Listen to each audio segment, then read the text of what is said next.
그래서 저는 말씀이 중심이 되는 목회를 하려고 합니다. 이전까지도 그래왔고 그게 좀 오래 걸리는 일이지만 한 번도 그 소신을 굽힌 적은 없습니다. 저는 말씀이 중심이 되는 거예요. 중심이 되는 목회를 하고자 합니다. 말씀 프로그램과 말씀이 일상에 육화되는 것은 결코 같지 않습니다. 말씀이신 예수님은 육신으로 오셔서 우리 삶의 그 일상에 함께 하셨습니다. 그분이 인간의 몸을 입었다라는 것은 개념이나 철학이나 생각으로 오셨다라는 게 아니라 우리의 일상, 우리가 부딪히고 갈등하고 고민하고 아파하는 우리의 그 데일리 라이프, 일상에 주님이 임재하셨다라는 뜻입니다. 그리고 주님은 그 일상을 변화시키기 원하시는 거죠. 그래서 말씀은요, 교회 사역의 여러 가지 프로그램 중에 하나가 아니라 삼각형으로 비유하자면 삼각형의 꼭지점에 있는 것이 말씀입니다.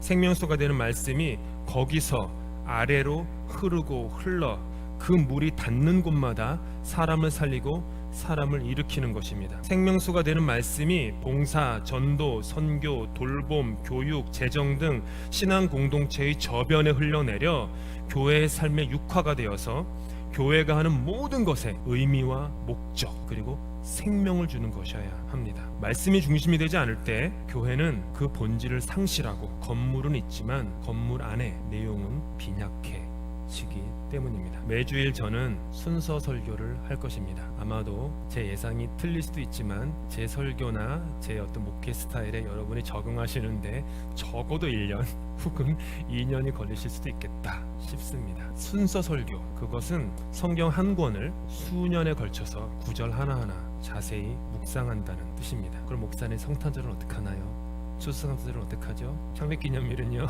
사순절은요? 걱정하지 마십시오. 순서 설교하면서 제가 지금까지 느낀 바로는 이상하게도 절기에 딱 맞게 그 말씀이 꼭 맞아 떨어졌었어요. 하나님께서 그렇게 하실 겁니다. 순서 설교를 하는 이유는 목사가 자신의 기호에 테이스트에 맞추어서 말씀을 취사 선택하지 않기 위한 제 스스로의 의지입니다. 제가 가진 아젠다로 하나님의 말씀을 함부로 사용해서 여러분을 이렇게 뭐라고 할까 매니퓰레이트 하지 않기 위함입니다. 저는 설교자이기 이전에 저 역시 주님의 말씀을 듣는 청종자이기 때문입니다. 바다에는요, 아까 찬양한 것처럼 찬송가 한 것처럼 바다에는 얕은 물의 흐름과 깊은 물의 흐름이 있습니다. 얕은 물이 찰랑이며 바다를 움직이는 것 같지만 사실 바다를 움직이는 것은요, 깊은 곳에 있는 물줄기 흐름입니다. 성경에도요, 찰랑찰랑거리는 게 있지만 성경에는 깊은 물줄기, 깊은 흐름이 있어요. 그것을 하나님의 마음, 하나님의 정신,